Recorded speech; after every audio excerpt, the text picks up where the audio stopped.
Good afternoon class. तो देखिए, सबसे पहले सीआरपीसी जो है, सीआरपीसी को ही हम लोग डिस्कस कर रहे थे। तो इसमें एक तो हमने इन्वेस्टिगेशन से हम शुरू कर रहे हैं कि इन्वेस्टिगेशन जो है, इन्वेस्टिगेशन काफी इंपॉर्टेंट भी है। सेक्शन 154 से लेकर सेक्शन 176 तक जो प्रोविजन किया गया है वो किससे रिलेटेड है? इन्वेस्टिगेशन से।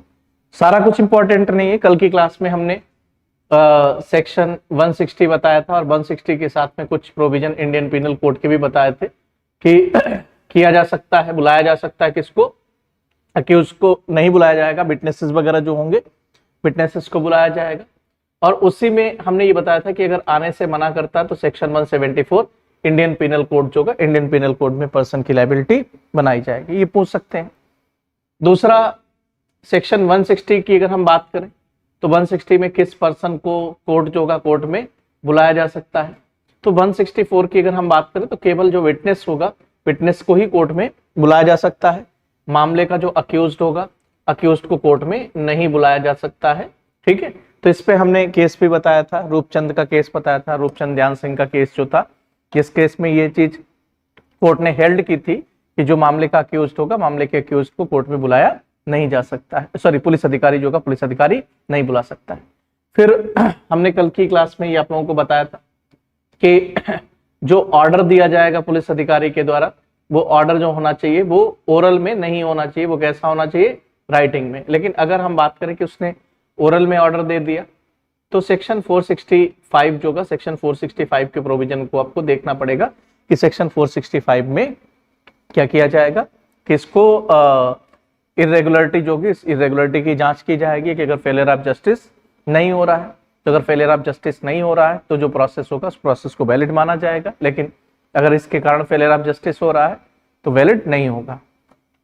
आगे हमने कल जो आपसे इंटरव्यू वगैरह में, मेंस में नहीं पूछा जाएगा, प्रीलिम्स में भी नहीं पूछा जाएगा, 161 सबसेक्शन 2 स्पेशली हम बात करें 161 सबसेक्शन 2, यहां पर ये दो, इसके साथ में section 132 Indian evidence act plus article 20 clause 3 की अगर हम बात करें तो इस प्रोविजन को भी हम लोग साथ में देखेंगे।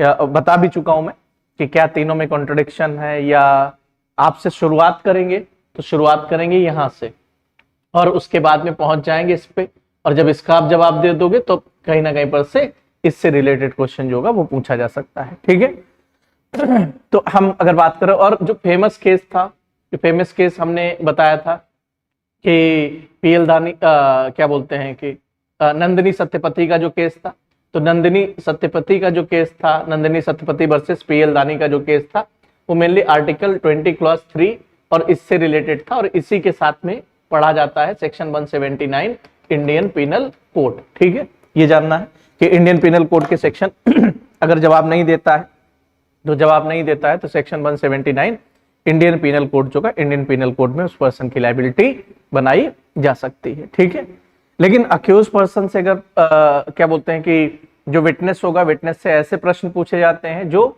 उसको फंसा सकते हैं, तो ऐसे प्रश्न का जवाब देने के लिए विटनेस बिल्कुल भी बाउंड नहीं है, लिखा हुआ है। फिर बात करते हैं कि 161 का जो स्टेटमेंट है, 161 के स्टेटमेंट को क्या लिखना जरूरी है? तो नहीं, आप बताएंगे कि पुलिस अधिकारी चाहे तो 161 के स्टेटमेंट को चाहे तो लिखे और चाहे तो ना लिखे। ये पूरी तरीके से अगर हम बात करें कि जो पुलिस अधिकारी है, पुलिस अधिकारी के ऊपर निर्भर करता है कि पुलिस अधिकारी चाहे तो स्टेटमेंट को लिखे और चाहे तो स्टेटमेंट को ना लिखे। ये पुलिस अधिकारी के ऊपर डिपेंड करता है। तो पुलिस अधिकारी लिख भी सकता है और पुलिस अधिकारी स्टेटमेंट को नहीं भी लिख सकता है। फिर देखिए, अब आपसे अगर पूछ लिया गया कि पुलिस अधिकारी ने मान लीजिए स्टेटमेंट जो था, स्टेटमेंट को राइटिंग में रिड्यूस कर लिया। मैंने क्या बताया कि स्टेटमेंट जो था, स्टेटमेंट को क्या कर लिया गया? राइटिंग में रिड्यूस कर लिया गया। तो अगर स्टेटमेंट को राइटिंग में रिड्यूस कर लिया गया पुलिस ऑफिसर को, तो क्या 161 की स्टेटमेंट की कोई एविडेंसरी वैल्यू होगी या नहीं होगी? बताइए समीर, क्या क्या? हम्म हम्म हाँ बिल्कुल सही, 27 के पर्पज। लेकिन अगर स्टेटमेंट को राइटिंग में रिड्यूस नहीं किया गया तो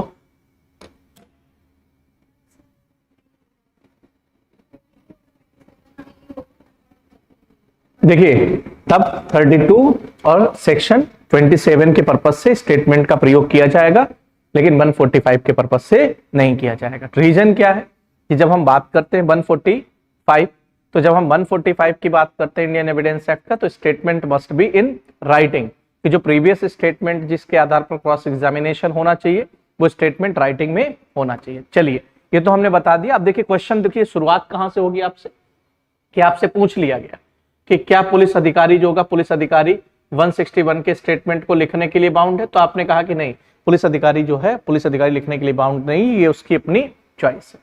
फिर वो देखिए अब नेक्स्ट क्वेश्चन आपसे ये रहेगा कि अगर पुलिस अधिकारी जो है, पुलिस अधिकारी ने इस स्टेटमेंट को लिख लिया, आपसे पूछा जाएगा तो क्या इसको एविडेंस के रूप में इस्तेमाल किया जा सकता है 161 के स्टेटमेंट को, तो आप कहेंगे कि नहीं, 161 के स्टेटमेंट को एविडेंस के रूप में इस्तेमाल नहीं किया जाएगा।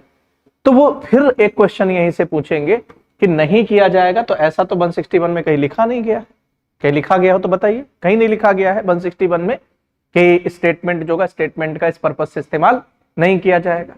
फिर बात आती है कि नहीं किया जाएगा, आपने जवाब दिया, तो आप सीधे पहुंच जाएंगे कि सर सेक्शन 162 में दिया गया है, और 162 जो है वो इन कोर्स ऑफ इन्वेस्टिगेशन पर कोई भी स्टेटमेंट दिया जाएगा तो उस पर 162 अप्लाई होगा, इसलिए 161 जो है 161 पर भी वही रेस्ट्रिक्शंस, वही लिमिटेशंस और वही सारा कॉन्सेप्ट अप्लाई होगा सीआरपीसी का जो सेक्शन 162 पर अप्लाई होता है।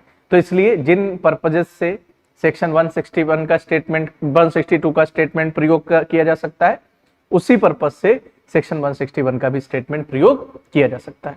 फिर आप जब ये जवाब दे देंगे तो फिर नेक्स्ट क्वेश्चन ये रहेगा कि फिर क्या क्या एविडेंसरी वैल्यू हो सकती है इसकी, तो आप एविडेंसरी वैल्यू बताएंगे कि सेक्शन 27 के पर्पज से, 145 में कॉन्ट्राडिक्शन के पर्पज से इस्तेमाल किया जा सकता है और 32 में किया जा सकता है।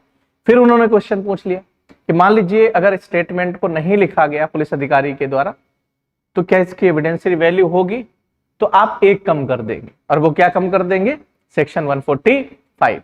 फिर अब जब आपने इतना बता दिया कि 145 में के पर्पज से नहीं किया जा सकता है, बाकियों की किया जा सकता है, अब वो पहुंच जाएंगे 145 पे, ठीक। क्योंकि देखिए आपने अगर जवाब दे दिया कि 145 के पर्पज से नहीं किया जा सकता है क्योंकि 145 में ऐसा लिखा हुआ है, पूरा आपने बता दिया, तो वो 145 पे नहीं जाएंगे, वो नया क्वेश्चन आपसे पूछेंगे। तो आपने जवाब यहां पर क्या दिया कि 145 के पर्पज से इस्तेमाल नहीं किया जाएगा, 32 के पर्पज से इस्तेमाल किया जा सकता है और 27 के पर्पज से इस्तेमाल किया जा सकता है, ये आपने स्टेटमेंट दे दिया।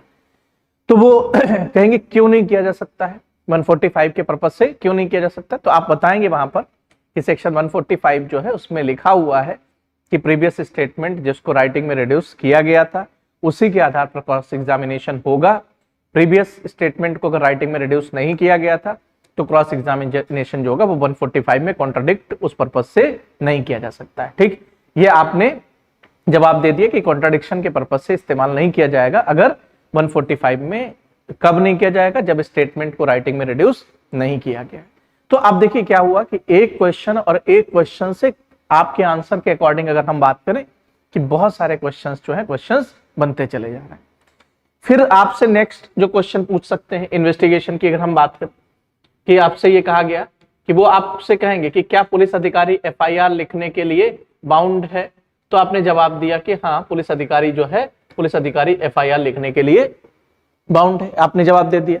बाकी इसमें जो भी क्वेश्चंस वगैरह थे वो हमने आपने को बता दिए।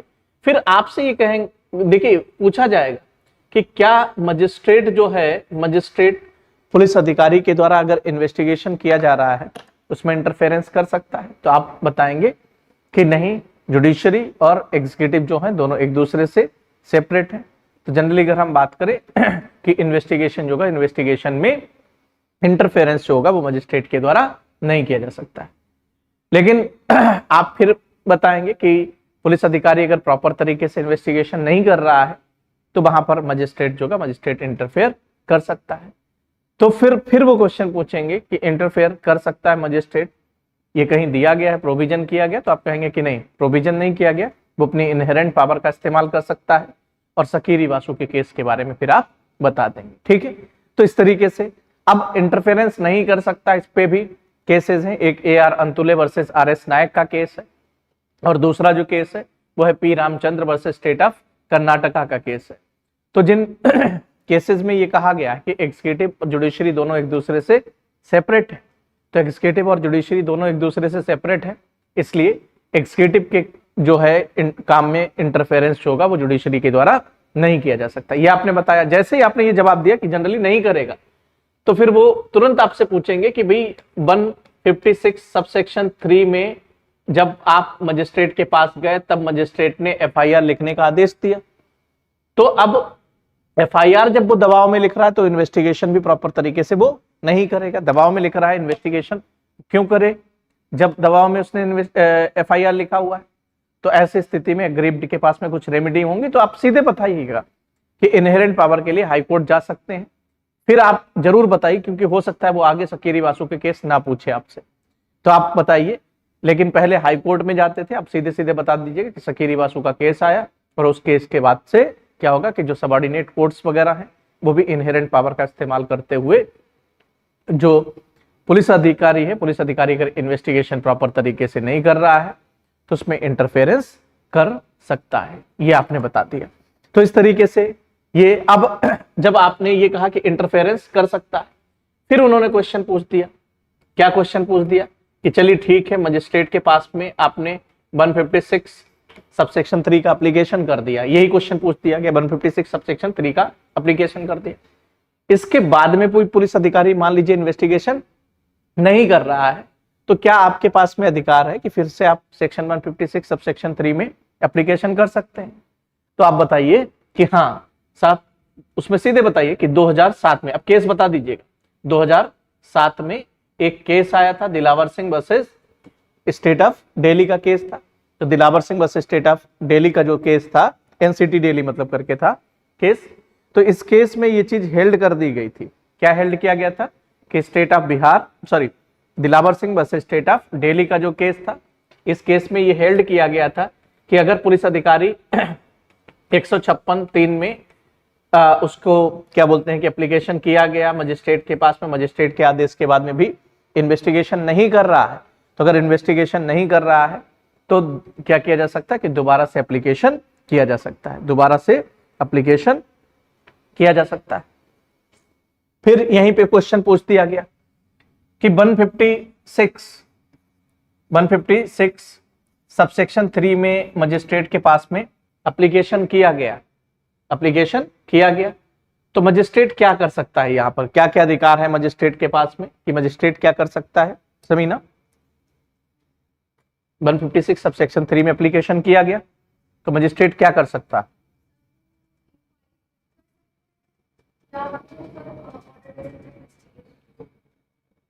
इंक्वायरी कर सकता है। कुछ सही टर्म पे पहुंचिए, सही शब्दों का सही चयन करिए। कॉग्निजेंस, ये शब्द इस्तेमाल करना है आपको कि वो क्या कर सकता है, वो कॉग्निजेंस ले सकता है, या वो क्या करेगा कि पुलिस अधिकारी को डायरेक्ट कर देगा कि आप एफआईआर लॉन्च करिए और इन्वेस्टिगेशन करिए। अब यहीं पे क्वेश्चन पूछ लिया गया आपसे कि क्या मजिस्ट्रेट ऐसा कर सकता है कि वो कॉग्निजेंस भी ले और दूसरी तरफ पुलिस अधिकारी को इन्वेस्टिगेशन करने का आदेश दे? कर सकता है? तो वो ऐसा नहीं कर सकता। आप क्या बताओगे कि 156 सबसेक्शन 3 का आदेश मजिस्ट्रेट के द्वारा कॉग्निजेंस से पहले दिया जाता है, ना कि कॉग्निजेंस के बाद में। तो मजिस्ट्रेट कॉग्निजेंस और 156 का आदेश जो होगा वो साथ साथ नहीं दे सकता है। फिर पूछेगा कुछ ऐसा कोई जजमेंट वगैरह, कोई डिसीजन वगैरह, तो बिल्कुल बता दीजिए आप। एक मोहम्मद यूसुफ वर्सेस अफाक जहां का केस था और दूसरा दिलावर सिंह, ये 2006 का केस है, मोहम्मद यूसुफ वर्सेस अफाक जहां। और दूसरा केस कौन सा बताया मैंने कि Dilawar Singh versus state of Delhi 2007, जिन केसेस में क्या हेल्ड किया गया कि एफआईआर लिखने का अगर आदेश दे दिया गया है तो वो कॉग्निजेंस से पहले का होगा। कॉग्निजेंस और एफआईआर दोनों साथ साथ नहीं हो सकते।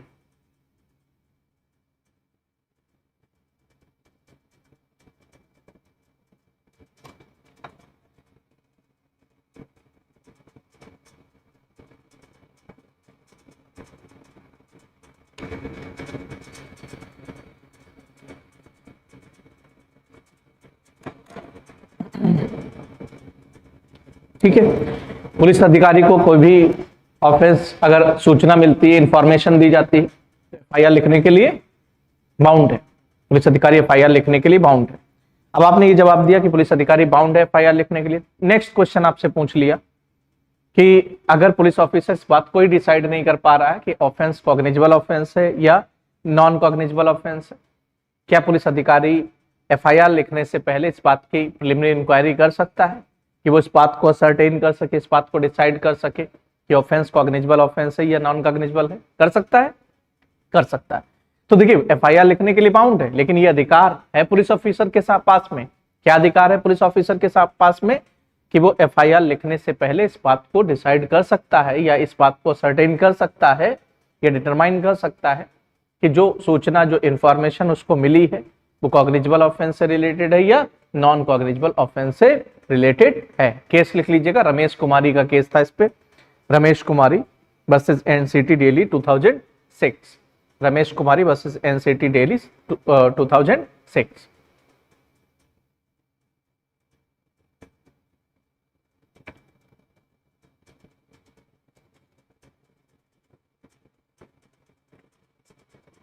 ठीक है, फिर देखिए नेक्स्ट क्वेश्चन आपसे पूछ लिया गया, क्या पूछ लिया गया कि क्या एफआईआर इन्वेस्टिगेशन के लिए, क्या इन्वेस्टिगेशन के लिए एफआईआर का लिखा जाना जरूरी है या एफआईआर का लिखा जाना जरूरी नहीं?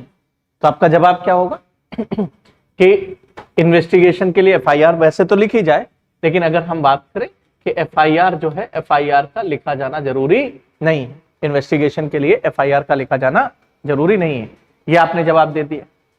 अब जब ये जवाब दे दिया तो फिर नेक्स्ट क्वेश्चन आपसे पूछेंगे, क्या नेक्स्ट क्वेश्चन पूछेंगे कि ऐसा जो आप बोल रहे हैं या जो आप बोल रही हैं, ऐसा कहीं एक्सप्रेसली लिखा गया है या एक्सप्रेसली नहीं दिया गया है?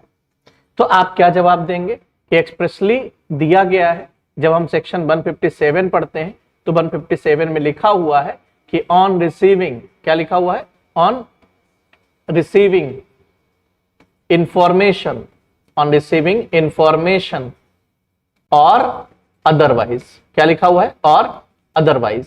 ये शब्द जो है, ये शब्द इस्तेमाल किया गया कहां पर? सेक्शन 157 में। जो शब्द किस बात को डिनोट करता है? जो शब्द इस बात को डिनोट करता है कि एफआईआर लिखना जरूरी नहीं है, बिना एफआईआर के भी इन्वेस्टिगेशन जो होगा, इन्वेस्टिगेशन पुलिस अधिकारी के द्वारा किया जा सकता है। फिर यहीं पे क्वेश्चन फिर बन जाएगा, नेक्स्ट क्वेश्चन क्या क्वेश्चन बन जाएगा कि जब एफआईआर लिखा नहीं गया पुलिस अधिकारी के द्वारा तो अकरेंस रिपोर्ट भी भेजना है। अब अकरेंस रिपोर्ट भेजना है तो अकरेंस रिपोर्ट के साथ में एफआईआर की कॉपी भी जाती है। फिर क्या किया जाएगा? तो आप फिर जवाब क्या दे देंगे कि अकरेंस रिपोर्ट के साथ में एफआईआर की कॉपी जाएगी। वो पुलिस ऑफिसर जिसने उस घटना को देखा है या उन्हीं में से कोई भी पुलिस ऑफिसर एक विटनेस के तौर पर एफआईआर लॉन्च करवा देगा in course of investigation, in course of investigation. और इस प्रकार से क्या होगा कि कार्यवाही जो होगी, कार्यवाही आगे की जा सकती है और अकरेंस रिपोर्ट के साथ में एफआईआर भेजा जाएगा। अब अगर यहीं पे क्वेश्चन पूछ सकते हैं, क्या क्वेश्चन पूछ सकते हैं कि क्या एफआईआर जो है, क्या 162 के स्टेटमेंट में एफआईआर भी आ जाती है? तो आपका जवाब क्या होगा कि 162 के स्टेटमेंट में एफआईआर नहीं आएगा। क्यों नहीं आएगा एफआईआर? तो अब आपसे पूछेंगे, आपने इतना जवाब दे दिया कि नहीं एफआईआर 162 के स्टेटमेंट में नहीं आएगा। फिर क्वेश्चन नेक्स्ट आएगा क्वेश्चन आपसे कि क्यों एफआईआर 162 के जो स्टेटमेंट्स हैं उसमें नहीं आता है? तो आप सीधे जवाब देंगे कि 162 में लिखा हुआ है इन कोर्स ऑफ इन्वेस्टिगेशन अगर कोई स्टेटमेंट पुलिस ऑफिसर को दिया जाता है।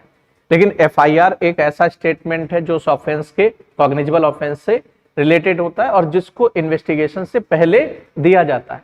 तो इन्वेस्टिगेशन से पहले दिया जाता है, इसलिए अगर हम बात करें तो एफआईआर इन्वेस्टिगेशन का स्टेटमेंट नहीं हो सकता है। ये आपने बता दिया।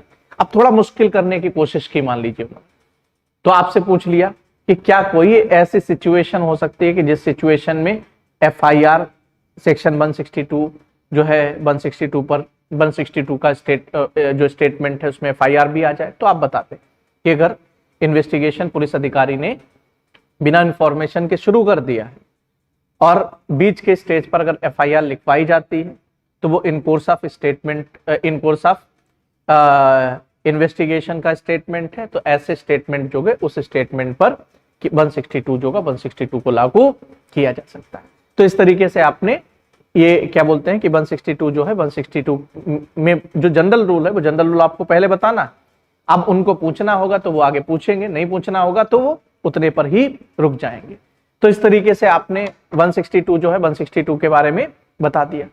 फिर मान लीजिए आपसे पूछ लिया गया कि 162 का जो स्टेटमेंट है, अब 162 का जब आपने जिक्र किया तो आएंगे जरूर उस पर कि इसको 157 के पर्पज से नहीं इस्तेमाल किया जाता है जबकि 145 के पर्पज से इस्तेमाल किया जाता है। 157 के पर्पज से नहीं यूज किया जाता है और 145 के पर्पज से इस्तेमाल किया जाता है। क्या रीजन है इसके पीछे? ठीक है, क्या रीजन है पता है? क्लास में बताया मैंने, इसलिए पूछ रहा हूं।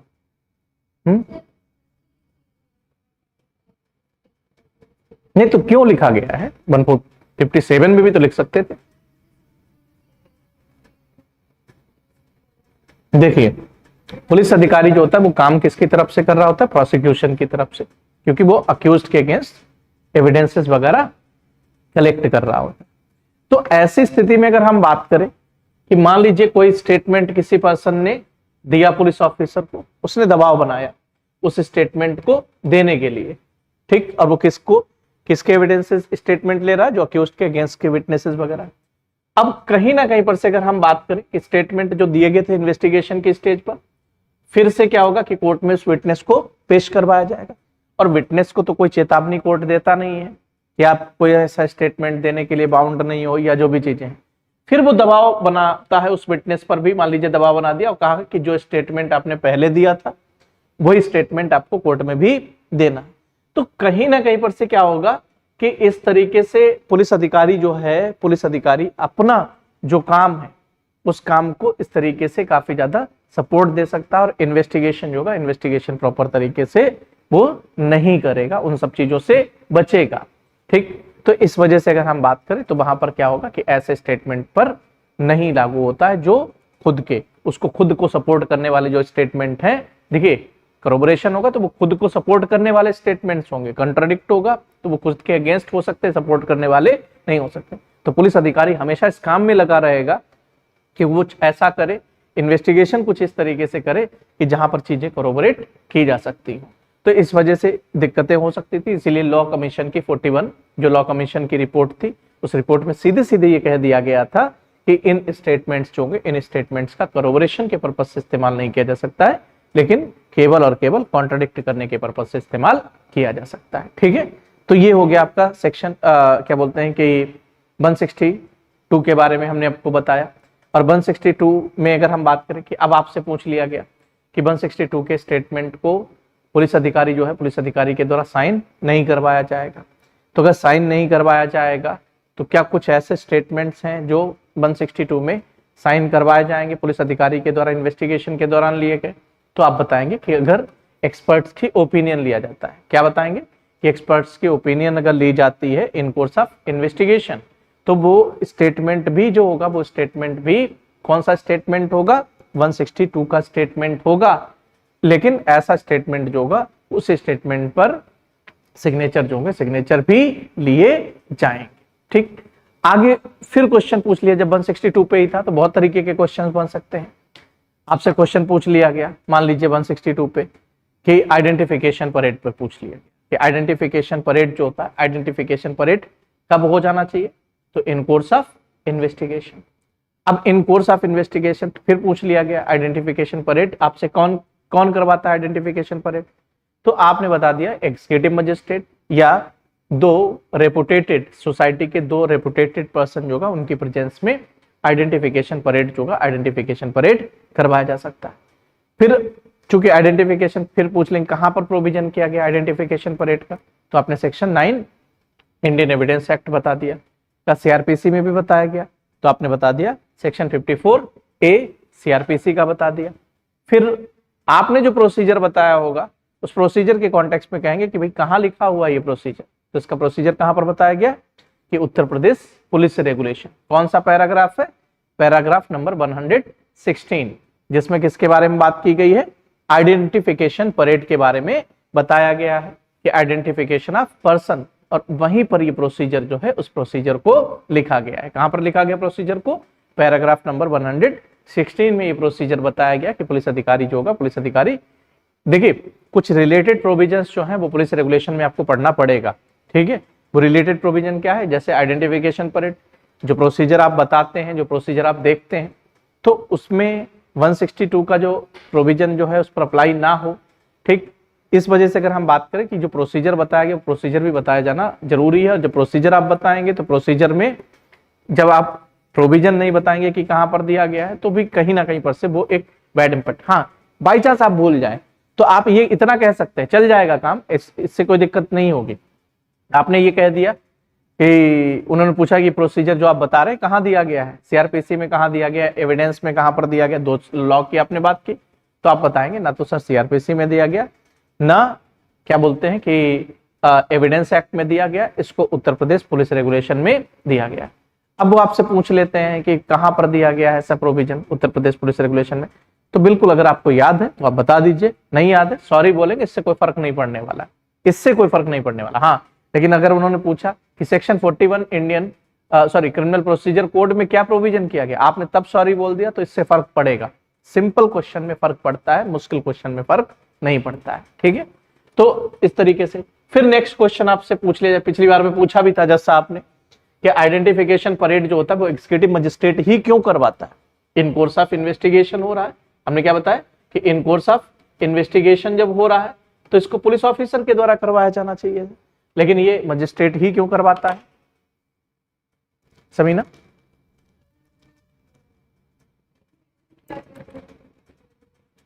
नहीं मेंशन किया गया, क्यों किया गया, लॉजिक भी तो है।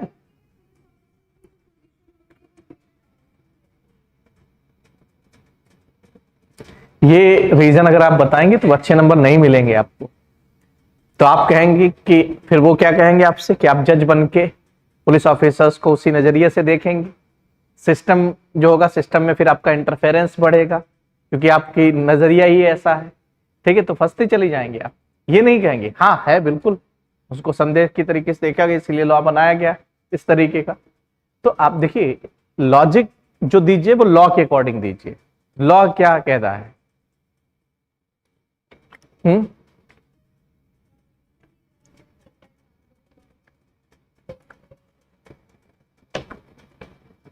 देखिए सिंपल सी बात है कि आइडेंटिफिकेशन परेड कब करवाया जाता है, in course of investigation, in course of investigation identification parade करवाया जाएगा।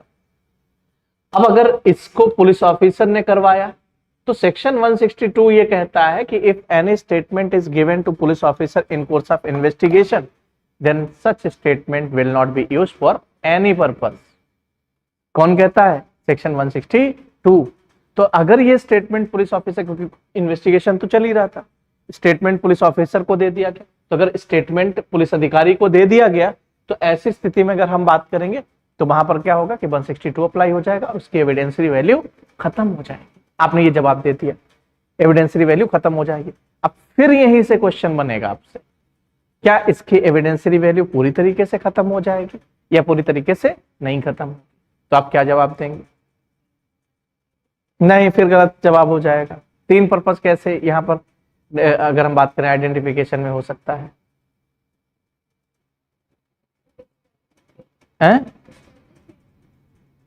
डिस्कवरी स्टेटमेंट, चलिए मैं मान लेता हूं, और बताएं।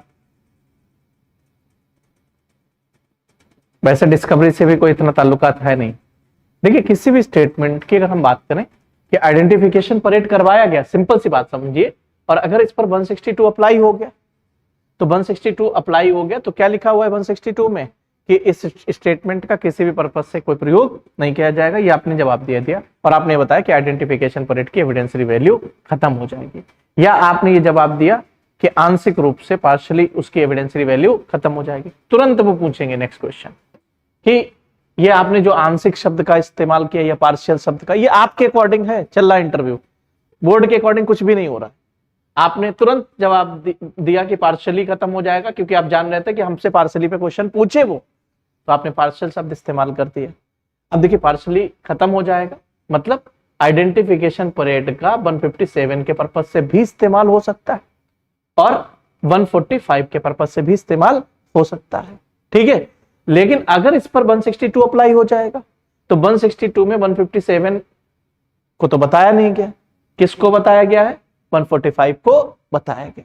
तो आप क्या बताओगे जब उन्होंने कहा कि आपने ये शब्द इस्तेमाल किया गया कि पार्शली उसका एविडेंशियरी वैल्यू खत्म हो जाएगी, तो आप बताएंगे पूरी बात कि सर अगर इस पर 162 अप्लाई नहीं होता तो इसका 157 के भी पर्पज से इस्तेमाल हो सकता था और 145 के भी पर्पज से इस्तेमाल हो सकता था, लेकिन जैसे ही इस पर सेक्शन 157 162 अप्लाई होगा तो ये इस्तेमाल हो सकता है, लेकिन केवल और केवल 145 के पर्पज से इस्तेमाल हो सकता है, 145 के पर्पज से। तो केवल और केवल 145 के पर्पज से इस्तेमाल हो सकता है, बाकी नहीं क्लियर हो रहा है। 145 में ही कहा, 162 में ही कहा गया कि अगर कोई स्टेटमेंट पुलिस ऑफिसर को दिया गया है तो उसका 145 के पर्पज से इस्तेमाल हो सकता है 162 में, ठीक। सेक्शन 27 के पर्पज से इस्तेमाल हो सकता है, सेक्शन 32 के पर्पज से इस्तेमाल हो सकता है, लेकिन 157 के पर्पज से इस्तेमाल नहीं हो सकता। जबकि इस स्टेटमेंट का प्रयोग जो करना चाहिए वो इस पर्पज से भी हो सकता है, इस पर्पज से भी हो सकता है।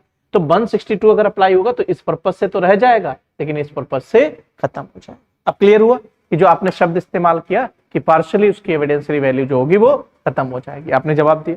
तो अब पार्शियली एविडेंशियरी वैल्यू खत्म हो जाएगी तो इसका मतलब क्या हो गया कि 145 के पर्पज से अभी भी उसका इस्तेमाल किया जा सकता है, लेकिन 157 की अगर हम बात करें तो 157 के पर्पज से ऐसे स्टेटमेंट जो उस स्टेटमेंट का प्रयोग नहीं किया जा सकता है। If any statement is given to the police officer in course of investigation, such statement shall not be used for any purpose.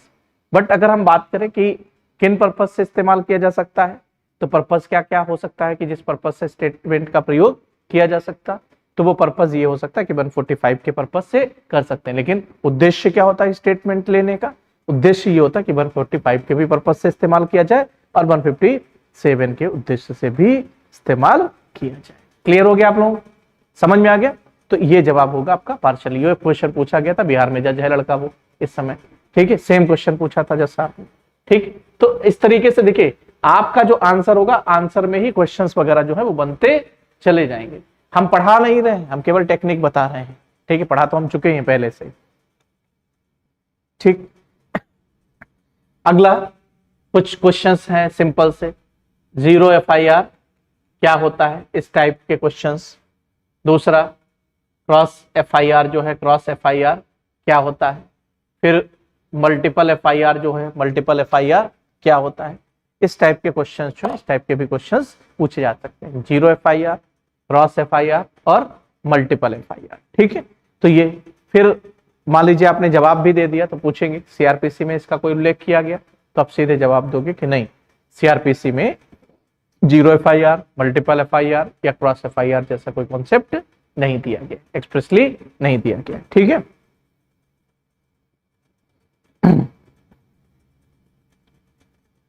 चलिए, क्या पुलिस अधिकारी को, पुलिस ऑफिसर को कंप्लेनेंट की तरीके से ट्रीट किया जा सकता है? ये क्वेश्चन पूछ लिया गया, क्या जवाब होगा?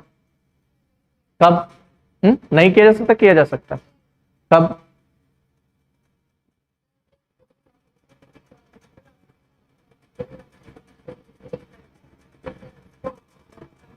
पुलिस रिपोर्ट जो पेश करता है, हाँ,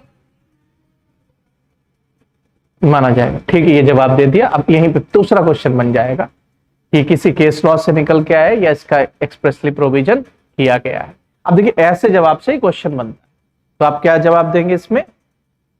एक्सप्रेस प्रोविजन किया गया है, बस इतने पे नहीं रुकना है, अब एक्सप्रेस प्रोविजन किया गया तो बताना भी है। सेक्शन 2D का जो एक्सप्लेनेशन है, सेक्शन 2D के एक्सप्लेनेशन में ये प्रोविजन किया गया, ठीक है। तो मतलब एक्सप्रेस प्रोविजन किया गया, फिर वो आप फिर उनका मुंह मत देखिएगा कि वो क्वेश्चन पूछे कहाँ किया गया, फिर आपको बताना ही है। जब आपने बता दिया एक्सप्रेस प्रोविजन किया गया तो आपको बताना है कि एक्सप्रेस प्रोविजन सेक्शन 2D के एक्सप्लेनेशन में किया गया है, ठीक है। इस तरीके से आप, और तुरंत जवाब नहीं देना, थोड़ा सा रुक रुक के जवाब देना है। रुक के मतलब क्वेश्चन कंप्लीट हुआ। देखिए कभी कभी ऐसा होता है कि वो क्वेश्चन पूछ रहे और क्वेश्चन उन्होंने ये थोड़ा सा स्टॉप लिया और वो क्वेश्चन में कुछ आगे भी पूछना चाहते हैं। अब हुआ ये कि जैसे यहां पर स्टॉप हुए, पटाख से आपने जवाब दे दिया। अब जवाब आ गया तो कहीं ना कहीं पर से ये एक बैड मैनर भी, ठीक, और उसका भी नंबर कटेगा। रुके, हो सकता है उसने अपना क्वेश्चन कंटिन्यू किया, कंटिन्यू करने के बाद में फिर आपको थोड़ा सा रुक के जवाब देना, इसलिए क्योंकि हमने बताया था इसका रीजन कि कुछ क्वेश्चंस ऐसे भी हो सकते हैं कि जिनका जवाब आपको आता है तो आपने इमीडिएटली उसका जवाब दिया। कुछ क्वेश्चंस ऐसे होते हैं कि जिसमें 5 सेकेंड 2 सेकेंड सोचना आपको पड़ सकता है, ठीक है, तो आप उनका अच्छा कुछ क्वेश्चंस ऐसे हो सकते हैं कि जिसमें हो सकता है आपको 2-3 मिनट सोचने की आवश्यकता पड़े, या 1 मिनट, 3 मिनट का तो समय नहीं दिया जाएगा आपको क्योंकि बहुत सारे इंटरव्यू होते हैं। तो आप सीधे कह सकते हैं, क्या बात कर सकते हैं कि सर हम कुछ समय लेना चाहते हैं, बोल सकते हैं कि हम इसका आंसर देने के लिए कुछ समय लेना चाहते हैं, तो वो समय आपको प्रोवाइड कर देंगे। ठीक, हमने क्या बताया था कि कुछ क्वेश्चंस ऐसे होते हैं कि जिनका जवाब आपको नहीं पता होता, लेकिन आपको ये पता होता है कि जो आप इंटरप्रिटेशन कर रहे होते हैं अपने माइंड में ही, उससे आपको ये पता हो सकता है कि इसका जवाब ये हो सकता है। तो आप बिल्कुल परमिशन लीजिए। क्या कहेंगे आप परमिशन लेकर? क्या बोलेंगे कि सर इसका एग्जैक्टली हमें आंसर तो नहीं पता, लेकिन हम एक बार कोशिश कर सकते हैं। जब आप कोशिश करके जवाब दोगे, सही जवाब हो गया तो बहुत अच्छे नंबर मिलेंगे, गलत जवाब हो गया तो उसका कोई बैड इंपैक्ट नहीं पड़ेगा। लेकिन उन्होंने कुछ क्वेश्चन पूछा, आपको पता नहीं था, लेकिन आपको लगा नहीं हमें जवाब तो देना ही देना है, और तब जवाब अगर गलत हुआ तो उसका प्रभाव पड़ेगा, एग्जामिनर को लगेगा कि हमें बेवकूफ बनाने की कोशिश कर रहा है। तो ऐसा नहीं कि हर आंसर का जवाब आपको देना ही देना है। तो इस तरीके से भी आप कह सकते हैं कि हम कुछ समय लेना चाहते हैं, हम सर प्रयास करना चाहते हैं, हम कोशिश करना चाहते हैं, ठीक है, एग्जैक्टली हमें इसका आंसर नहीं पता लेकिन हम कोशिश कर सकते हैं। ये चीजें होनी चाहिए। तो अगर आप इस तरीके से कोशिश करने में अगर आपसे गड़बड़ी हो जाती है तब भी आपको नंबर मिले, मतलब उससे फर्क नहीं पड़ेगा। गड़बड़ी नहीं होती तो उसका एक अलग इफेक्ट पड़ेगा कि बच्चे ने अपना माइंड अप्लाई किया है, इंटरप्रिटेशन किया और इस प्रॉब्लम का सही तरीके से ये सोल्यूशन बच्चे की तरफ से आया। तो इस तरीके से चीजें हो सकती हैं। फिर देखिए आगे हम बात करते हैं अकरेंस, क्या बोलते हैं कि हाँ, प्रोटेस्ट पिटीशन नहीं, ये क्या बोलते हैं, 0 FIR, मल्टीपल FIR। फिर आपसे क्वेश्चन पूछ लिया गया कि पुलिस अधिकारी, मल्टीपल FIR आपने बताया या 0 क्रॉस FIR बताया। तो जब मल्टीपल FIR आपने बताया तो FIR का मतलब फर्स्ट इंफॉर्मेशन रिपोर्ट। अब वो आपसे पूछेंगे कि इन्वेस्टिगेशन इनमें सब पर होगा इन्वेस्टिगेशन या किसी एक पर होगा, तो आप जवाब देंगे कि अगर सारे के सारे जो FIR है वो सेम ट्रांजेक्शन में नहीं किए गए, सेम ट्रांजेक्शन में किए गए ऑफेंस से रिलेटेड नहीं है या सेम ट्रांजेक्शन में किए गए नहीं है, तो ऐसी स्थिति में सारे के सारे FIR जो होगा उस पर इन्वेस्टिगेशन होगा। फिर वो आपसे क्वेश्चन पूछेंगे कि अगर सारे के सारे सेम ट्रांजेक्शन में थे तो क्या करेंगे, तो आप बताएंगे कि उनमें से केवल एक FIR जो होगी उस एक FIR पर इन्वेस्टिगेशन पुलिस ऑफिसर के द्वारा किया जाएगा। फिर नेक्स्ट क्वेश्चन आपसे बनेगा कि बाकी के FIR जो होंगे, बाकी का FIR का क्या कर दिया जाएगा, क्या पुलिस अधिकारी उसको रद्द कर देगा? तो आप जवाब दोगे कि नहीं, पुलिस अधिकारी को ये अधिकार नहीं है कि वो FIR को क्वेश्चन कर सके। तो फिर पूछेंगे कि क्वेश्चन करने के लिए क्या करना पड़ेगा, तो आप जवाब दोगे कि सेक्शन 482 CRPC में हाई कोर्ट जो, हाई कोर्ट में इसके लिए एप्लीकेशन करना पड़ेगा। तो FIR को क्वेश्चन करने के लिए जो एप्लीकेशन करना पड़ेगा वो कहां पर करना पड़ेगा? हाई कोर्ट में करना पड़ेगा। ठीक, फिर नेक्स्ट क्वेश्चन आपसे पूछ लिया गया सेक्शन 157 पे, मान लीजिए कि अकरेंस रिपोर्ट जो है, अकरेंस रिपोर्ट भेजा जाना जरूरी है। क्या होता है अकरेंस रिपोर्ट में? आपने पूछ लिया कि क्या लिखता है अकरेंस रिपोर्ट में, तो आपने बता दिया कि सब इन्वेस्टिगेशन करने का ग्राउंड है या नहीं है, इस बात को FIR की कॉपी के साथ में भेजता है और इस बात को मेंशन करता है कि जो मामला वो इन्वेस्टिगेट कर रहा है उसमें इन्वेस्टिगेशन करने के ग्राउंड्स हैं आगे या ग्राउंड्स नहीं है, इस बात को वो भेजता है। फिर नेक्स्ट क्वेश्चन पूछ लिया आपसे इसी में कि क्या अकरेंस रिपोर्ट हर मामले में भेजा जाना जरूरी है, क्या कॉग्निजेबल या नॉन कॉग्निजेबल, हर मैटर में अकरेंस रिपोर्ट का भेजा जाना जरूरी है? तो आपका जवाब क्या होगा कि चूंकि नहीं, कॉग्निजेबल ऑफेंस जो है, कॉग्निजेबल ऑफेंस में ही अकरेंस रिपोर्ट का भेजाना जरूरी है। बिल्कुल कंप्लीट जवाब है। ठीक, आपसे क्वेश्चन पूछा गया कि क्या नॉन कॉग्निजेबल और कॉग्निजेबल दोनों मैटर्स में अकरेंस रिपोर्ट का भेजा जाना जरूरी है? आपने जवाब दिया कि नहीं, केवल कॉग्निजेबल ऑफेंस में ही अकरेंस रिपोर्ट का भेजा जाना जरूरी है। कंप्लीट जवाब है, इसमें आपने कोई कमी नहीं छोड़ी। लेकिन आपने ये कहा कि नॉन कॉग्निजेबल ऑफेंस में जरूरी नहीं, कॉग्निजेबल ऑफेंस में जरूरी है। नॉन कॉग्निजेबल में इसलिए जरूरी नहीं है क्योंकि वो मजिस्ट्रेट से परमिशन लेकर के आता। आपने अपना एक क्वेश्चन गवा दिया। ठीक, आपने जवाब दिया कि नहीं, कॉग्निजेबल ऑफेंस में ही जरूरी होता है, नॉन कॉग्निजेबल ऑफेंस में जरूरी नहीं होता। फिर वो आपसे पूछेंगे नेक्स्ट क्वेश्चन कि ऐसा क्यों हुआ है कि कॉग्निजेबल में जरूरी है, नॉन कॉग्निजेबल में जरूरी नहीं है, तो तब आप जवाब देंगे कि सेक्शन 156 सबसेक्शन 1 में पुलिस अधिकारी कॉग्निजेबल केसेस में इन्वेस्टिगेशन करने के लिए खुद ऑथराइज होता है, उसको किसी भी मजिस्ट्रेट से परमिशन वगैरह लेने की आवश्यकता नहीं होती है। जबकि सेक्शन 155 सबसेक्शन 2 में पुलिस अधिकारी नॉन कॉग्निजेबल ऑफेंस होगा, नॉन कॉग्निजेबल ऑफेंस में मजिस्ट्रेट की परमिशन के बाद में इन्वेस्टिगेशन करता है, इसलिए वहां पर अकरेंस रिपोर्ट जो होगा, अकरेंस रिपोर्ट के भेजे जाने की आवश्यकता नहीं, क्योंकि वो ऑलरेडी इन्वेस्टिगेशन का परमिशन लेकर के आया तो वो इन्वेस्टिगेशन करेगा, इसलिए अकरेंस रिपोर्ट की भेजे जाने की आवश्यकता नहीं। अब आपसे क्वेश्चन पूछा गया कि अगर उसने रिपोर्ट लगाकर ये भेज दी कि इन्वेस्टिगेशन करने का आधार नहीं है, तो क्या मजिस्ट्रेट यहाँ पर कोई जांच पड़ताल करेगा या वैसे ही मैटर को छोड़ देगा? तो आप जवाब देंगे कि मजिस्ट्रेट सेक्शन 159 में प्रिलिमिनरी इंक्वायरी कर सकता है। फिर आपसे क्वेश्चन पूछ लिया गया कि बिना अगर कोई अकरेंस रिपोर्ट मजिस्ट्रेट के पास में नहीं भेजी गई और मजिस्ट्रेट 159 की प्रिलिमिनरी इंक्वायरी करना चाहता है, क्या वो मजिस्ट्रेट 159 की प्रिलिमिनरी इंक्वायरी कर सकता है या नहीं कर सकता है? अकरेंस रिपोर्ट नहीं भेजी गई तो क्या प्रिलिमिनरी इंक्वायरी कर सकता है, नहीं कर सकता है? बताइए। है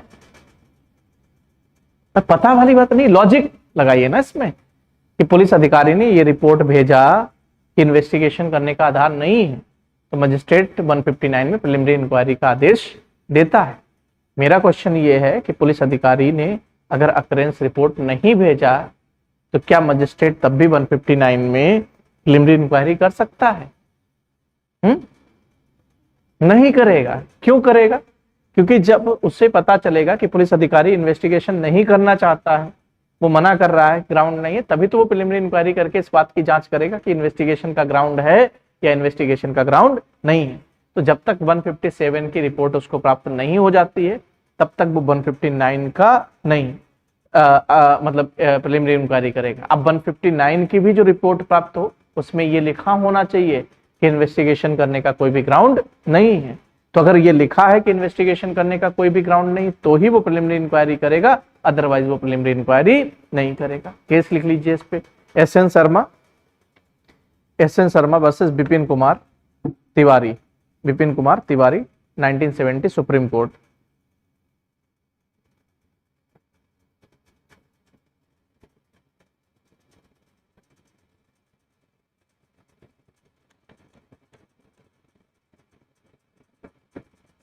ठीक है, मतलब इसमें क्या बोला गया इस केस में कि सेक्शन 159 में मजिस्ट्रेट प्रिलिमिनरी इंक्वायरी का आदेश तभी देगा जब उसको सेक्शन 157 में अकरेंस रिपोर्ट मिल जाए। मतलब बिना अकरेंस रिपोर्ट मिले 157 में प्रिलिमिनरी इंक्वायरी का ऑर्डर नहीं दे सकता है।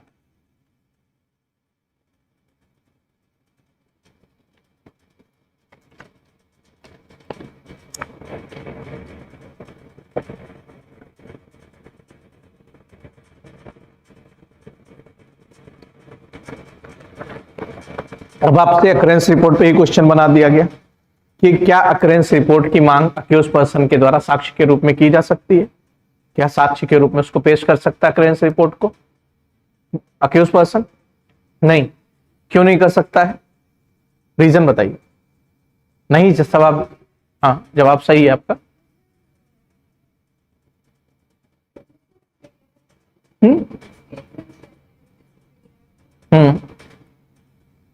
आप देखिए सीधे जवाब देंगे इसका कि occurrence report section 125 Indian evidence में एक्ट में एक प्रिविलेज डॉक्यूमेंट है, एक प्रिविलेज डॉक्यूमेंट है। जवाब आपका सही है, 125 में एक प्रिविलेज डॉक्यूमेंट है और इस वजह से अकरेंस रिपोर्ट जो है, अकरेंस रिपोर्ट को अक्यूज पर्सन के द्वारा मांग नहीं किया जा सकता है। किस बात के लिए?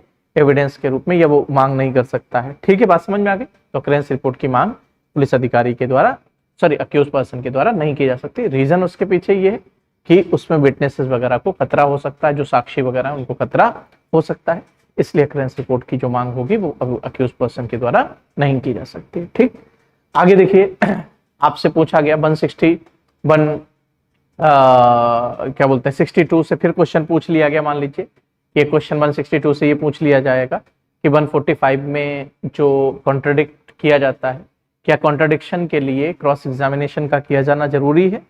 तो आप जवाब देंगे कि कॉन्ट्रडिक्शन के लिए क्रॉस एग्जामिनेशन का किया जाना जरूरी नहीं है।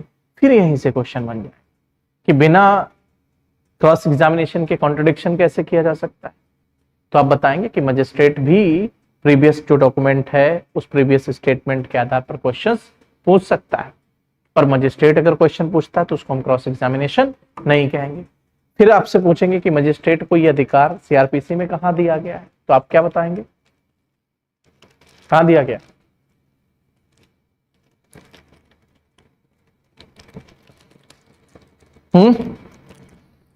सीआरपीसी में नहीं दिया गया, इंडियन एविडेंस एक्ट में दिया गया। कहां पे?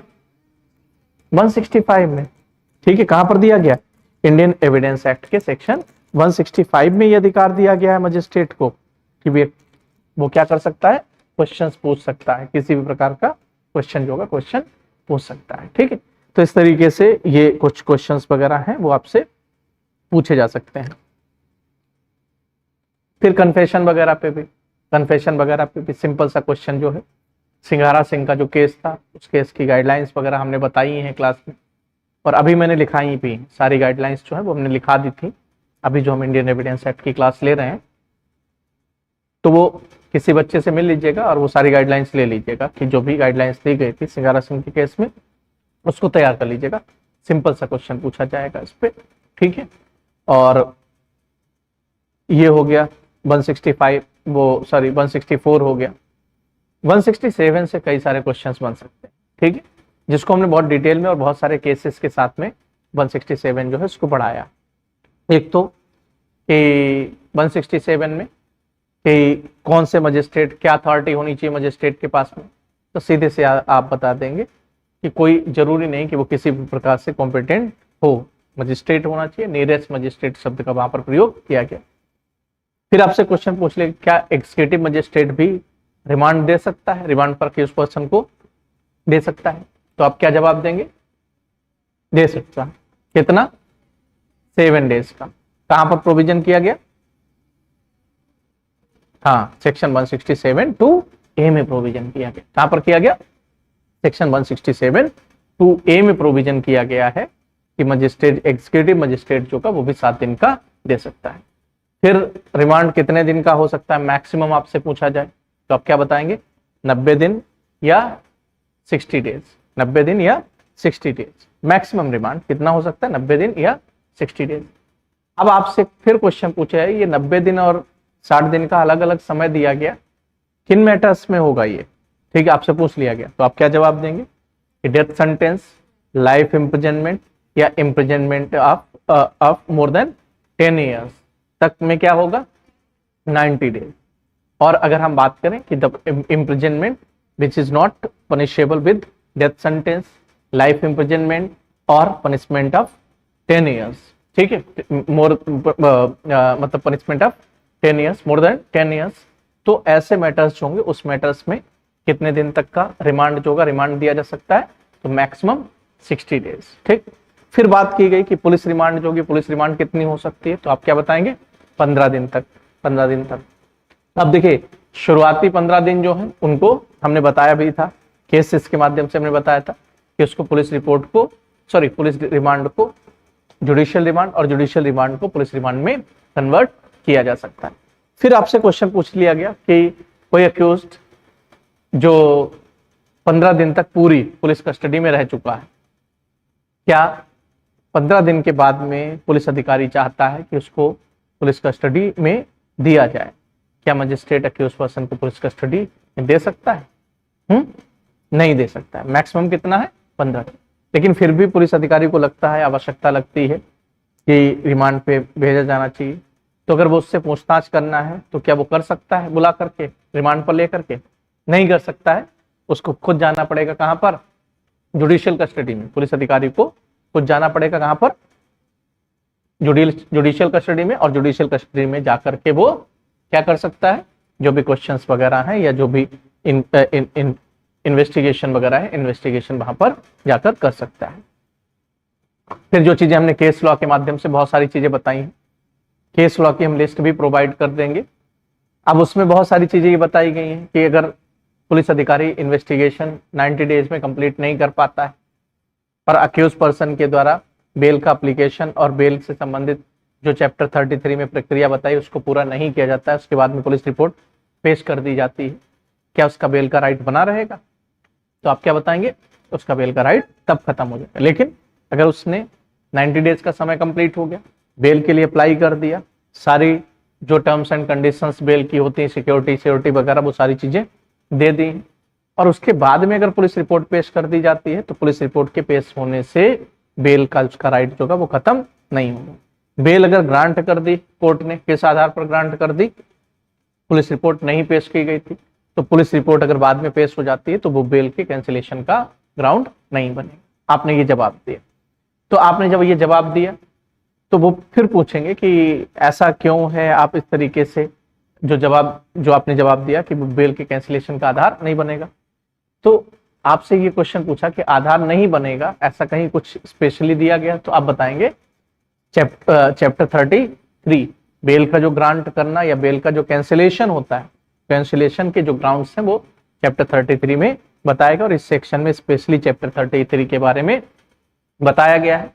इसलिए कैंसिलेशन भी उन्हीं ग्राउंड्स पर हो सकता है बेल का, जो ग्राउंड्स चैप्टर 33 में बताए गए, तो उन्हीं ग्राउंड्स पर कैंसिलेशन हो सकता है। अदरवाइज अगर हम बात करें तो बेल जो होगा, बेल को इस आधार पर कैंसिल नहीं किया जा सकता है कि पुलिस रिपोर्ट पेश कर दी गई थी। ठीक, तो पुलिस रिपोर्ट का पेश किया जाना बेल के कैंसिलेशन का आधार नहीं। क्लियर है? ठीक है, ये चीज, और इसमें केसेस वगैरह हमने आपको बताया। फिर रिमांड की बात आई कि अब सीधे आपसे क्वेश्चन दे दिया कि एक बी पर्सन जो एक मर्डर का अक्यूज था और सीधे मजिस्ट्रेट के पास में आता है, और मजिस्ट्रेट के पास में आया और मजिस्ट्रेट ने उसको जुडिशियल रिमांड में भेज दिया। अब पुलिस अधिकारी उस पर्सन को पुलिस कस्टडी में लेना चाहता है, तो क्या वो सीधे जुडिशियल कस्टडी से पुलिस कस्टडी में ले सकता है या नहीं ले सकता है? बताएं। क्वेश्चन समझ में आया? जुडिशियल कस्टडी में भेज दिया, वो आया, उसने मजिस्ट्रेट को बताया जुडिशियल कस्टडी में।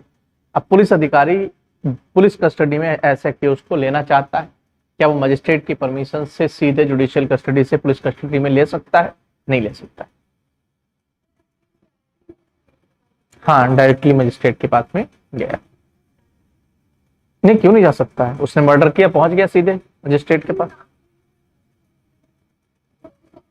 हाँ, तो वही इसीलिए पूछ रहा हूं कि पुलिस कस्टडी जो होगा, पुलिस कस्टडी का पीरियड तब से शुरू माना जाएगा जब अक्यूज पर्सन को पुलिस ऑफिसर के द्वारा मजिस्ट्रेट के सामने पेश कर दिया जाए।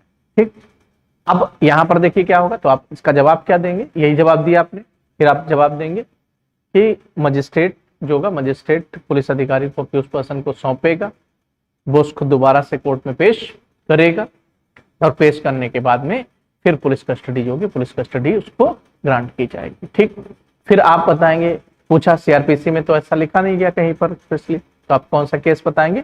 दिनेश डालमिया का केस बताएंगे। स्टेट ऑफ वेस्ट बंगाल का जो केस था, दिनेश डालमिया का जो केस था, दिनेश डालमिया के केस में ये चीज हेल्ड की गई थी। और क्या बोला गया था कि पुलिस कस्टडी का पीरियड तब से शुरू होता है जब अक्यूज पर्सन को पुलिस अधिकारी के द्वारा मजिस्ट्रेट के सामने पेश किया जाएगा। क्योंकि यहाँ पर अक्यूज पर्सन खुद पुलिस अधिकारी के मजिस्ट्रेट के सामने आ गया था, इसलिए टेक्निकली ये प्रॉब्लम हो सकती थी, मैकेनिकली ये प्रॉब्लम हो सकती थी कि कब से पीरियड जो होगा उसको शुरू किया जाए।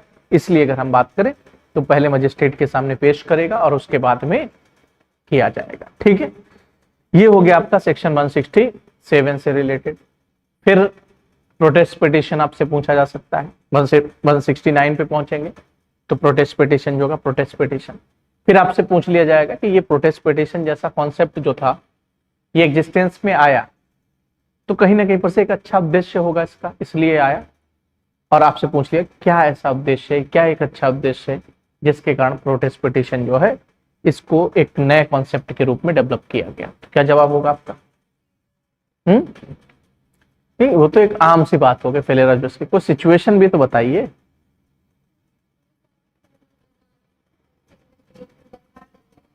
कि पुलिस अधिकारी जो है, हाँ, आर्बिट्रेरीनेस हो सकता है कि पुलिस अधिकारी हो सकता है इन्वेस्टिगेशन किया और इन्वेस्टिगेशन करने के बाद में पुलिस ऑफिसर ने जो रिपोर्ट लगाई हो वो रिपोर्ट जो है वो रिपोर्ट हो सकता है सही रिपोर्ट ना हो, जो फाइनल रिपोर्ट लगाई है या जिसको हम क्लोजर रिपोर्ट, फाइनल रिपोर्ट बातें की होती, कि फाइनल रिपोर्ट या क्लोजर रिपोर्ट लगाई है, तो हो सकता है वो रिपोर्ट सही ना हो, इसलिए प्रोसिक्यूशन को एक मौका दिया जाता है।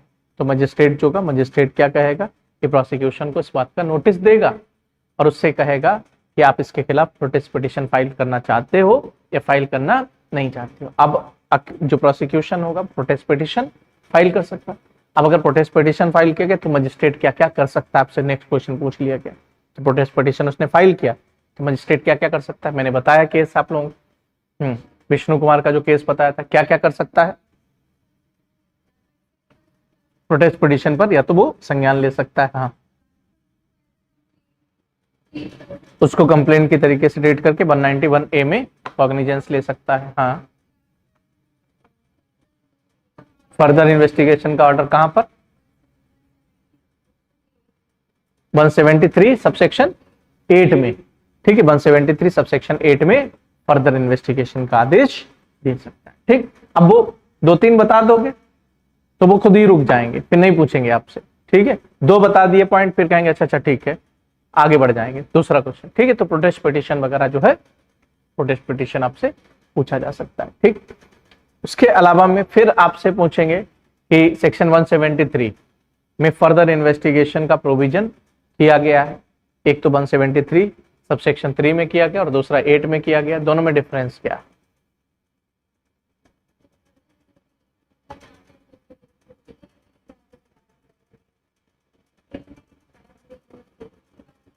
नहीं नहीं, री इन्वेस्टिगेशन नहीं, फर्दर इन्वेस्टिगेशन ही है।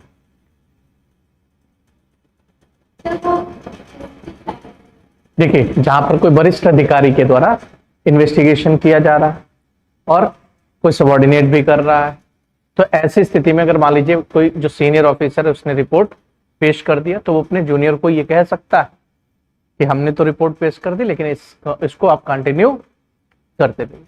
तो वहां यहाँ पर मजिस्ट्रेट के आदेश से 8 में, और वहां पर सीनियर पुलिस ऑफिसर या सीनियर ऑफिसर जो होगा उसके ऑर्डर से किया जाता है। बेयर एक्ट सीआरपीसी का, ठीक, क्लियर है।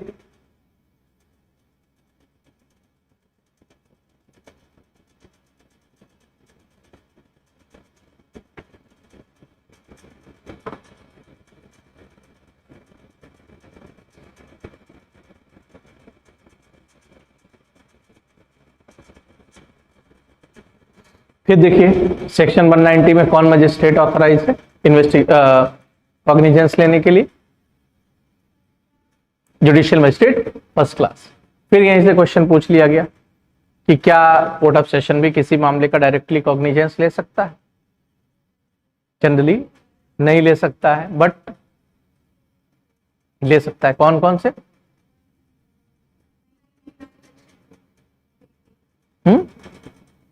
199 subsection 2, defamation of president, vice president, governor या जो भी एडमिनिस्ट्रेटर्स वगैरह हैं उनके डिफेमेशन का अगर कोई मामला है तो उसमें जो जो कोर्ट ऑफ सेशन होगा, court of session directly cognizance ले सकता है, ठीक है। कोर्ट ऑफ सेशन क्या कर सकता है? डायरेक्टली कॉग्निजेंस ले सकता है। दूसरा कौन सा मामला है? सेक्शन 319 का मामला, जिसमें कोर्ट ऑफ सेशन या कोई भी कोर्ट ऑफ सेशन ही नहीं, कोई भी कोर्ट जो होगी वो डायरेक्टली कॉग्निजेंस ले सकती है। कौन सा मामला हो गया? सेक्शन 319, ठीक है। तो इस तरीके से आपने ये सेक्शन 319 जो है 319 के बारे में बता दिया। आगे देखिए हम बात करते हैं कि आपसे पूछ लिया गया कि 155 में जो इन्वेस्टिगेशन का आदेश देने के लिए ऑथराइज मजिस्ट्रेट होना चाहिए, क्या कॉम्पिटेंसी होनी चाहिए, किस मजिस्ट्रेट को ऑथराइज माना जाएगा 155 सबसेक्शन 2 में?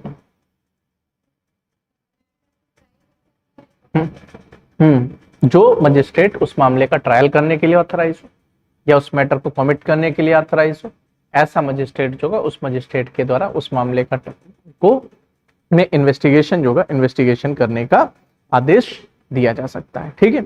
इन्वेस्टिगेशन करने का आदेश दिया जा सकता है। ये वाला केस लिख लिया था, state of West Bengal versus Dinesh Dalmia वाला केस, ठीक है, जिसमें हमने पुलिस रिमांड की बात की थी।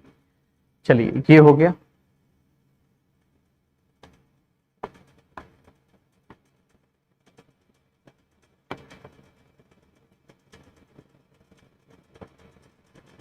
फिर देखिए सेक्शन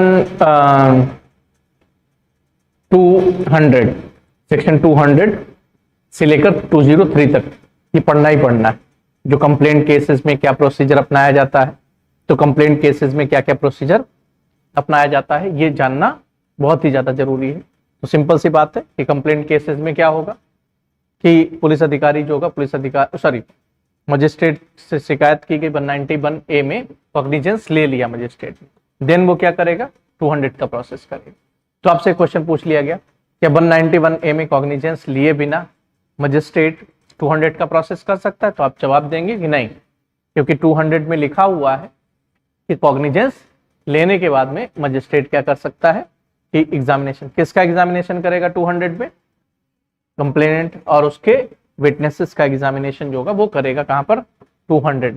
ठीक, कंप्लेनेंट और उसके विटनेसेस का जो एग्जामिनेशन है वो ओरल में होगा या राइटिंग में होगा, नहीं राइटिंग, मतलब एग्जामिनेशन तो ओरल में होगा, मतलब राइटिंग में रिड्यूस करना जरूरी है। ठीक, नेक्स्ट क्वेश्चन, क्या स्टेटमेंट पर ओथ लिया जा सकता है मजिस्ट्रेट के द्वारा जो एग्जामिनेशन हो रहा है, तो बिल्कुल ओथ पर स्टेटमेंट लिए जाएंगे। सिग्नेचर कराए जाने जरूरी है। अब आपसे क्वेश्चन पूछ दिया गया कि मान लीजिए कोई प्रोसिक्यूशन जो कंप्लेनेंट है उसके 5 विटनेसेस हैं और पांचों विटनेसेस जो हैं उनके स्टेटमेंट एक ही है, सेम स्टेटमेंट है, क्या उन सभी स्टेटमेंट को एक साथ में या उन सभी विटनेसेस का स्टेटमेंट एक साथ में लिखा जा सकता है या उनको अलग अलग लिखना जरूरी है, नहीं लिखा जाएगा। सारे विटनेसेस जो होंगे उनका एग्जामिनेशन अलग होगा, भले सेम स्टेटमेंट है, और स्टेटमेंट को जो रिड्यूस किया जाएगा वो अलग अलग किया जाएगा और सिग्नेचर भी लिए जाए।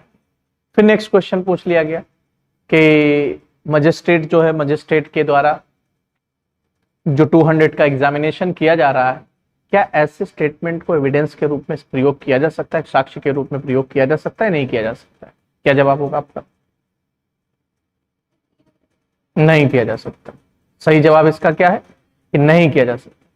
अब वो फिर क्वेश्चन पूछेंगे आपसे कि ये तो मजिस्ट्रेट है, पुलिस अधिकारी तो है नहीं, फिर ऐसा क्या है कि मजिस्ट्रेट को दिया गया स्टेटमेंट जो है उस स्टेटमेंट का भी क्या बोलते हैं कि एविडेंस के रूप में प्रयोग नहीं किया जा सकते। तो मजिस्ट्रेट को दिया गया स्टेटमेंट क्योंकि एक पार्टी है और उसका कोई क्रॉस एग्जामिनेशन नहीं हुआ है, तो आप क्या जवाब देंगे कि पार्टी का कोई क्रॉस एग्जामिनेशन नहीं हुआ और कोई भी पर्सन जिसको अकेले का मौका दिया जाएगा वो अपने मैटर को अच्छी तरीके से स्टेब्लिश कर सकता है। इसलिए अगर हम बात करें तो इसको एविडेंस के रूप में नहीं किया जा सकता। फिर वो पीछे पड़ गया आपसे, कुछ किसी पर्पज से प्रयोग किया जा सकता है, कोई तो एविडेंसरी वैल्यू होगी, तो आप बताएंगे हाँ हो सकता है। किस पर्पज से? 32 के पर्पज से, कि स्टेटमेंट देने के बाद में उस पर्सन की डेथ हो गई, तो डेथ हो गई तो this statement is used as dying declaration. इसका प्रयोग जो होगा वो किस रूप में किया जा सकता है? मृत्युकालिक कथन या डाइंग डिक्लेरेशन के रूप में किया जा सकता है। दूसरा अगर हम बात करें कि for the purpose of contradiction, कि कॉन्ट्रडिक्शन के पर्पज से इस स्टेटमेंट का प्रयोग किया जा सकता है। फॉर द पर्पज ऑफ कोरोबोरेशन, यहाँ पर कोरोबोरेशन के भी पर्पज से स्टेटमेंट जो है उसका प्रयोग किया जा सकता है। For the purpose of discovery statement, discovery statement के रूप में भी इसका प्रयोग किया जा सकता है। क्लियर हो गया? ठीक है। And for the purpose of refreshing memory, for the purpose of refreshing memory, ठीक है। इन पर्पजेस से अगर हम बात करें तो ये स्टेटमेंट जो है, इन स्टेटमेंट का प्रयोग किया जा सकता है। ठीक, क्लियर है? एफआईआर की एविडेंसरी वैल्यू है? जनरली नहीं, हाँ नहीं जवाब देंगे, जनरली नहीं है, जनरली जरूर बोलेंगे, जनरली नहीं है, लेकिन कुछ पर्पसेस से एफआईआर का प्रयोग जो होगा वो किया जा सकता है। कौन कौन पर्पस से किया जा सकता है?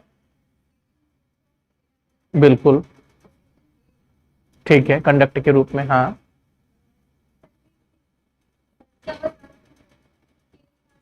सावलदास सेक्शन 6 में सावलदास, हाँ 145 के पर्पज से, 157 के पर्पज से भी, 157 के पर्पज से और मेमोरी को भी रिफ्रेश करने के पर्पज से इस्तेमाल किया जा सकता है। इसका कई सारे पर्पज से इस्तेमाल किया जा सकता है। एफआईआर का कई सारे पर्पज से प्रयोग किया जा सकता है। क्लियर? ठीक, ये हो गया आपका सेक्शन 150, वो सॉरी एफआईआर की हमने बात की कि एफआईआर जो है, एफआईआर का इन पर्पजेस से प्रयोग किया जा सकता है। ठीक, फिर जो हाँ किसके बारे में बता रहा था मैं, इधर आ गया था, हाँ 200 का, ठीक। अब वही सिचुएशन दे दी, हम आपको बता ही चुके हैं, वैसे सिचुएशन दे देते हैं। एक जो विटनेस था वो हर मामले के बारे में, अपने मामले के बारे में जो कुछ भी जान रहा था, और उसने क्या किया कि वो कॉपी जो थी वो मजिस्ट्रेट के सामने पेश कर दी। क्या ऐसे स्टेटमेंट को 200 का स्टेटमेंट कहा जाएगा? आपसे कह दिया नहीं, ठीक, नहीं कहा जाएगा। फिर आपसे पूछेंगे क्या रीजन है, क्यों नहीं कहेंगे आप इसको, तो आप बताएंगे कि 200 में एग्जामिनेशन शब्द का प्रयोग किया गया है, और एग्जामिनेशन में क्वेश्चन आंसर फॉर्म में क्वेश्चन पूछा जाए तब उसका जवाब दिया जाए तो हम उसको एग्जामिनेशन कहेंगे, तो इस स्टेटमेंट को एग्जामिनेशन नहीं माना जाएगा, इसलिए ऐसा स्टेटमेंट जो है, इस स्टेटमेंट को 200 का स्टेटमेंट नहीं कहा जाएगा। ठीक है, ये आपने जवाब दे दिया। ठीक, फिर 202 पूछ लेंगे। ठीक, फिर 2 में पूछ लिया कि जो पुलिस रिपोर्ट मजिस्ट्रेट पेश की जाएगी तो वो पुलिस रिपोर्ट क्या 173(2) की पुलिस रिपोर्ट होगी, तो आप जवाब देंगे कि नहीं।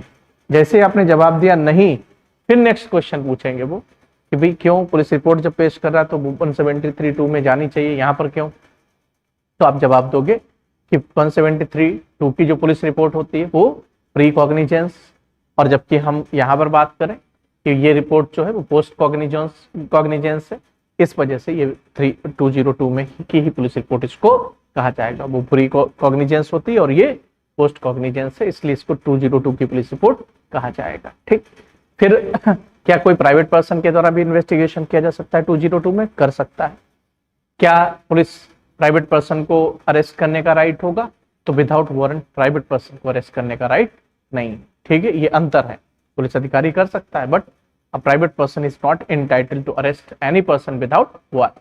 ठीक है, बिना वारंट के प्राइवेट पर्सन के द्वारा अरेस्ट नहीं किया जा सकता। ठीक है, फिर क्या 200 का एग्जामिनेशन करना जरूरी है या कुछ मैटर्स में नहीं किया जा सकता? तो सीधे सीधे आप बताएंगे कि एग्जामिनेशन जरूरी है, बट अगर कोई कंप्लेंट राइटिंग में पब्लिक सर्वेंट के द्वारा किया गया है, राइटिंग में पब्लिक सर्वेंट के द्वारा किया गया है, तो ऐसा दूसरा अगर कोई भी मामला सबमिट किया गया है और उसमें उस मजिस्ट्रेट के द्वारा ऑलरेडी 192 ऑलरेडी उसका एग्जामिनेशन कर लिया गया था, तो ऐसी स्थिति में अगर हम बात करें तो एग्जामिनेशन की आवश्यकता नहीं पड़ेगी, तब ऐसी स्थिति में एग्जामिनेशन जो होगा एग्जामिनेशन नहीं किया जाएगा। क्लियर हो गया?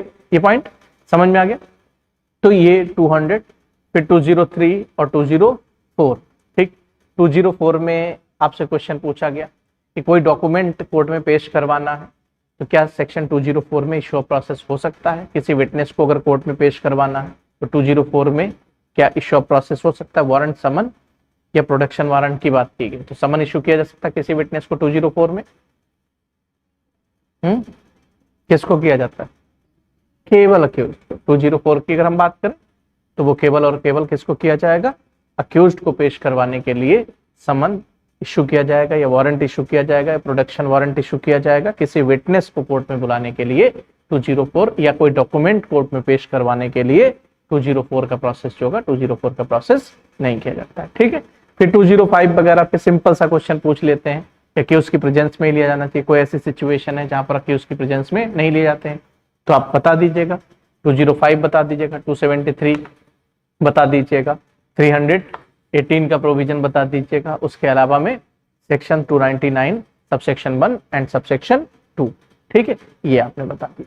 तो इस तरीके से देखिए, कुछ हम फिर कल की क्लास में बाकी कुछ डिस्कस करेंगे। तो ऐसे सिंपल से क्वेश्चन आपसे जो है सिंपल क्वेश्चन पूछे जाएंगे। इसमें कुछ क्वेश्चंस ऐसे थे जो थोड़ा सा डिफिकल्ट थे, थोड़ा सा मुश्किल थे, वो भी हमने आपको बताया। तो होता क्या है कि इंटरव्यू की शुरुआत सिंपल से होती है, वो धीरे धीरे डिफिकल्टी की तरफ बढ़ता है, और भले ही डिफिकल्टी की तरफ जाए लेकिन आप पर यह निर्भर करता है कि आप इंटरव्यू किधर ले जाना चाहते हैं। तो आपका जवाब इस तरीके से होना चाहिए कि आप जवाब इस तरीके से दो कि वो ऐसी जगह पे रुके कि जहां से दूसरा क्वेश्चन जो है वो बन सके। ठीक है।